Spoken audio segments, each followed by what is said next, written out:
Dário diz, nos versículos 26 e 27, eu ordeno que todas as pessoas do meu reino respeitem e honrem o Deus que Daniel adora.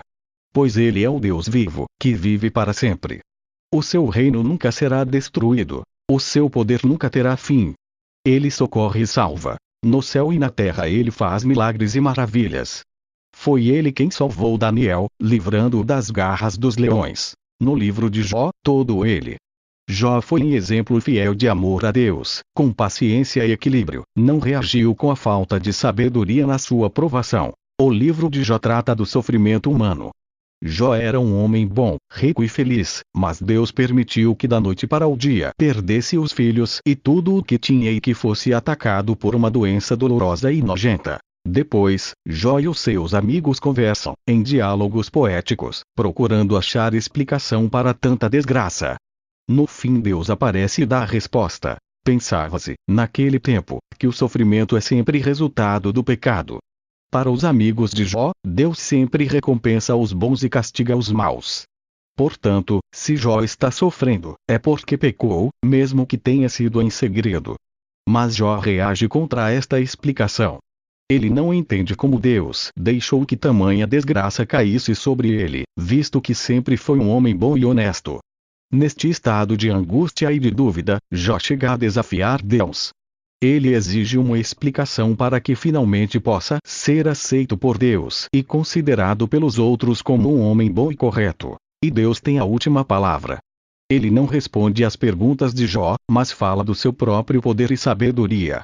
Humildemente Jó reconhece que ele não é nada diante de um Deus tão poderoso e sábio e se arrepende de haver usado palavras duras e violentas. No final fica provado que Jó tinha razão e que os seus amigos estavam errados. Ele tinha toda a razão de rejeitar o modo de pensar dos seus amigos. E para Jó tudo vai melhor ainda do que no começo da história. Deus repreende os amigos de Jó por não haverem entendido a razão do seu sofrimento e por haverem defendido ideias erradas a respeito de Deus. Jó, ao contrário, mesmo com a sua impaciência, as suas reclamações e os seus protestos, conservou a fé no Deus que é justo. Ele reconheceu que os seres humanos não podem compreender tudo nem explicar bem a razão porque às vezes também os inocentes sofrem. Em Jó, capítulo 42, versículo 12 e 13, temos: o Deus eterno abençoou a última parte da vida de Jó mais do que a primeira. Ele chegou a ter 14.000 ovelhas, 6.000 camelos, 2.000 bois e 1.000 jumentas. Também foi pai de 7 filhos e 3 filhas. Em Atos, capítulo 16, versículo 22 e 23, aí a multidão se juntou para atacar Paulo e Silas.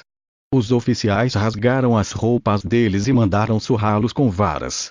Bateram muito neles e em seguida jogaram os dois na cadeia, dando ordem ao carcereiro para guardá-los com toda a segurança.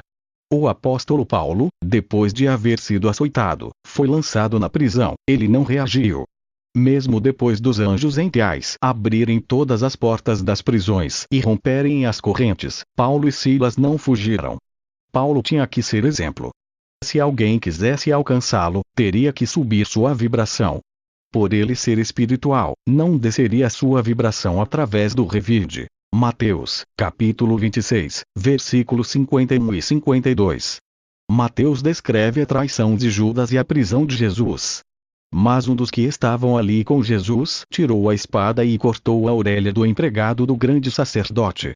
Aí Jesus disse: guarde a sua espada, pois quem usa a espada será morto pela espada. Mateus, capítulo 26, versículo 62. O grande sacerdote se levantou e perguntou a Jesus: você não vai se defender dessa acusação? O silêncio de Jesus foi a resposta. Mateus, capítulo 27, versículo 26, 27, 28, 29, 30 e 31. Então Pilatos soltou Barrabás para eles. Depois de mandar surrar Jesus com chicote, entregou-o para ser crucificado.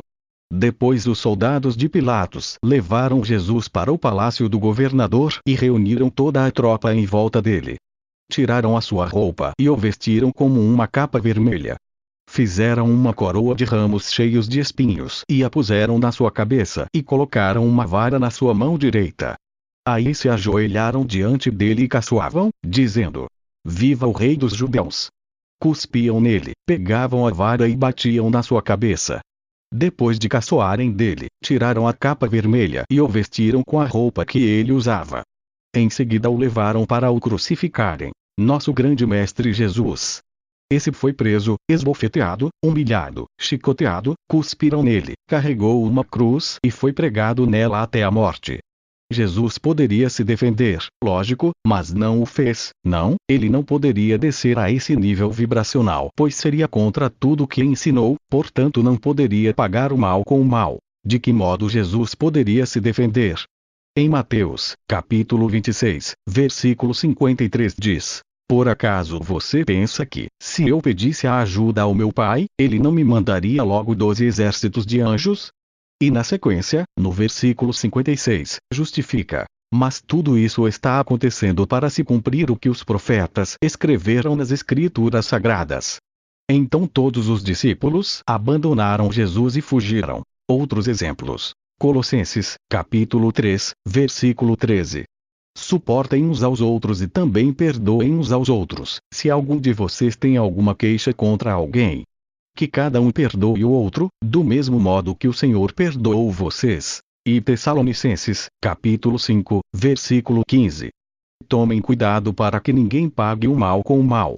Ao contrário, procurem sempre fazer o bem uns aos outros e a todos em geral. E na sequência, os versículos 16 a 18, dizem: estejam sempre alegres, orem sempre e sejam agradecidos a Deus em todas as ocasiões. Isso é o que Deus quer de vocês, por estarem unidos com Cristo Jesus. Romanos, capítulo 12, versículo 21. Não deixem que o mal vença vocês, mas vençam o mal com o bem. Apocalipse, capítulo 22, versículo 11. Quem é mau continue a fazer o mal, e quem é imundo, continue a ser imundo. Quem é bom continue a fazer o bem, e quem é dedicado a Deus continue assim. Apocalipse, capítulo 21, versículo 7. Quem conseguir a vitória receberá isto de mim: eu serei o seu Deus, e ele será meu filho. Eu procuro praticar isso na minha vida, cuido de fazer as coisas que tenho que fazer, sem olhar para os lados, dessa forma resgatarei parte das minhas dívidas. Tiago, capítulo 5, versículo 20, diz: lembrem-se disto. Quem fizer um pecador voltar do seu mau caminho salvará da morte esse pecador, ou salvará a si mesmo da morte, e fará que muitos pecados sejam perdoados. Lembrete: quanto mais se dá, mais se recebe. Ninguém ganha nada sem trabalho. Notas bibliográficas. 1. As citações bíblicas foram extraídas de A Bíblia Sagrada, tradução na linguagem de hoje, São Paulo. Sociedade Bíblica do Brasil, 1988. 2. Os Portais da Felicidade de J.S. Godinho, editora Letra Viva, Blumenau, SC. Ainda uma palavra que muito me emocionou, meus queridos irmãos: que a paz do Mestre se faça em nossos corações. Há momentos em nossas vidas em que somos submetidos a duras provas e devemos agradecer a Deus por elas. Pois somente sendo testados e provados, é que verificamos os conteúdos de aprendizado. Sabemos também que muitos acontecimentos sucedem em virtude de invigilância de nossa parte, e tanto os que erram quanto aqueles que são atingidos pelo erro serão beneficiados. Pois a justiça maior, que tudo sabe e tudo vê, jamais deixou de ser executada, e cada um colhe na justa medida da própria semeadura. Disse Jesus que o escândalo era necessário, mas ai daquele que lhe servisse de motivo. Lamentavelmente entre nós ainda existem irmãos que por descuido ou maldade, se dedicam a espalhar comentários infelizes, gerando desconfiança e perturbação. Não vos preocupeis, ficais firmes em vosso labor, nas vossas intenções, nas vossas tentativas de vivenciar o amor fraterno. Sabemos de vossos esforços e da pureza de vossas intenções. Muitos ainda não aprenderam a sentir e a distinguir o amor pregado por Jesus dos outros amores e, porque infelizes e desditosos, veem maldade em tudo, mas, vos sabeis onde estão e com quem estão, o que estão fazendo e que devem fazer. Não vos perturbeis e nem guardeis ressentimentos. Pois não estão ainda livres de cometer os mesmos erros que ora repudiais e de que sofreis as funestas consequências. Sede firmes em vossa fé. Os amigos de sempre vos amparam e sustentam. Não vacileis. Antes oreis pelos que vos caluniam. Perdoai conforme recomendou Jesus, 70 vezes 7 vezes, e um dia tudo entendereis. Que o Mestre Maior nos sustente nas provas do caminho. Amigos de sempre. Outra lição da cartilha. Quando eu aponto o dedo para alguém, procuro sempre olhar para a minha. Quando eu aponto o dedo para alguém, procuro sempre olhar para a minha mão e vejo que tenho 3 dedos sempre voltados para mim. Assim sempre acho melhor parar e morder a ponta da língua e pensar de novo antes de apontar o dedo e completar a besteira. Em Lucas, capítulo 6, versículos 37 e 38, está dito que: não julguem os outros, e Deus não julgará vocês. Não condenem os outros e Deus não condenará vocês. Perdoem os outros, e Deus perdoará vocês. Deem aos outros, e Deus dará a vocês. E assim vocês receberão muito, muito mesmo. Tudo que puderem carregar, Ele vai pôr nas mãos de vocês. A mesma medida que usarem para os outros Deus usará para vocês. Em Tiago, capítulo 4, versículos 11 e 12, diz: meus irmãos, não falem mal uns dos outros. Quem fala mal do seu irmão ou julga está falando mal da lei e julgando-a, pois se você julga a lei, então já não é uma pessoa que obedece à lei, mas alguém que a julga. Deus é o único que faz as leis e o único juiz. Só Ele pode salvar ou destruir. Quem você pensa que é, para julgar o seu irmão em Cristo? Novamente Tiago nos ensina no capítulo 3, versículos 5 a 10. É isto o que acontece com a língua. Mesmo pequena, ela se gaba de grandes coisas. Vejam como uma grande floresta pode ser incendiada por uma pequena chama. Ela é um mundo de maldade, ocupa lugar nos nossos corpos e espalha o mal em todo o nosso ser.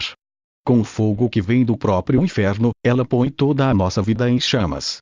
O ser humano é capaz de dominar todas as criaturas e tem dominado os animais selvagens, os pássaros, os animais que se arrastam pelo chão e os peixes. Mas ninguém ainda foi capaz de dominar a língua. Ela é má, cheia de veneno mortal, e ninguém a pode controlar. Usamos a língua tanto para agradecer ao Senhor e Pai como para amaldiçoar as pessoas que foram criadas parecidas com Deus. Da mesma boca saem palavras tanto de agradecimento como de maldição. Meus irmãos, isso não deve ser assim. Perdoai as nossas ofensas. Assim como nós perdoamos os nossos devedores. Assim como nós perdoamos os nossos devedores. Algumas vezes, pode lhe ocorrer vagamente que sem querer, você magoou alguém. Não adianta correr, ir à igreja ou ao templo, rezar ao pé do altar, pedir perdão a Deus, confessar ao Padre. O melhor a fazer é ir até aquela pessoa e pedir o seu perdão e reconciliar-se, assim não restarão mágoas para trás. Assim diz em Mateus, capítulo 5, versículos 23 e 24, portanto, se você for ao altar para dar a sua oferta a Deus e se lembrar ali de que o seu irmão tem alguma queixa contra você, deixe a oferta diante do altar e vá logo fazer as pazes com seu irmão. Depois volte e dê a oferta a Deus. Por oferta, podemos entender desde uma oração, um jejum até um sacrifício, e por queixa, o ódio, a acusação, a dívida. Em Mateus, capítulo 7, versículo 12, temos: façam aos outros o que querem que eles façam a vocês. Este é o sentido da lei de Moisés e dos ensinamentos dos profetas. Nós somos os nossos mais rigorosos juízes. O remorso pelo que fizemos de errado, por termos infringido a harmonia universal, nos conduz à autopunição que enfim nos devolverá a harmonia. É como se mergulhássemos no lago de águas tranquilas, quebramos a harmonia, as águas ondulariam por todo o lago. Quanto mais nos mexemos para sair da água, mais desarmonia e caos nós criamos ao nosso redor. Assim estamos atuando erradamente em duas leis cósmicas, a lei da ação e a lei da reação, também chamada de justiça divina. Aprender a pedir. Outra história que costumo contar. Deus é tão bom, mas tão bom com a gente, que a tudo o que pedimos Ele diz sim. Deus sempre diz sim, e para nossa ignorância, acabamos por pedir de maneira errada. Em João, capítulo 14, versículos 13 e 14, Jesus diz aos discípulos: e farei tudo o que vocês pedirem em meu nome, para que o Filho mostre a glória do Pai. Eu farei qualquer coisa que vocês me pedirem em meu nome. Quando nós pedimos paciência para aguentarmos determinada situação, Deus nos dá. Aí reside o problema. Como é que ele vai saber se o tanto de paciência que ele nos deu foi na medida do que nós pedimos? A maneira dele saber é testando. Lá vem um teste, e a situação piora mais um pouco. Será que já foi suficiente? E nós, com a nossa estupidez, pedimos por mais paciência. De novo, Deus nos concede mais um pouco, e lá vem outro teste, até que um dia, encontrei um escrito anônimo que dizia mais ou menos assim: que Deus me conceda coragem para mudar o que pode ser mudado, a compreensão para aceitar aquilo que não pode ser mudado e a sabedoria para distinguir uma coisa da outra. A palavra-chave é sabedoria. Talvez seja isso que devemos pedir a Deus, a sabedoria, e com ela virá tudo o mais: a paciência na medida exata, a coragem, a força, a persistência, a compreensão, o entendimento, e tudo o mais que precisarmos para alcançarmos a nossa realização, fazer aquilo que é a razão da nossa existência. Oração. Um dia me ensinaram uma oração tão simples e tão singela, mas de significado tão profundo que eu gostaria de compartilhar com vocês. Jesus, eu te quero no meu coração, entre e faça nele a tua morada. Eu oro no teu nome, Jesus. Digam essas palavras com muito amor, e recebam Jesus no local mais precioso da sua alma. E complementando digam: Jesus, Divino Mestre, perdoa os meus erros, me ampare, me oriente, me encaminhe. Graças a Deus.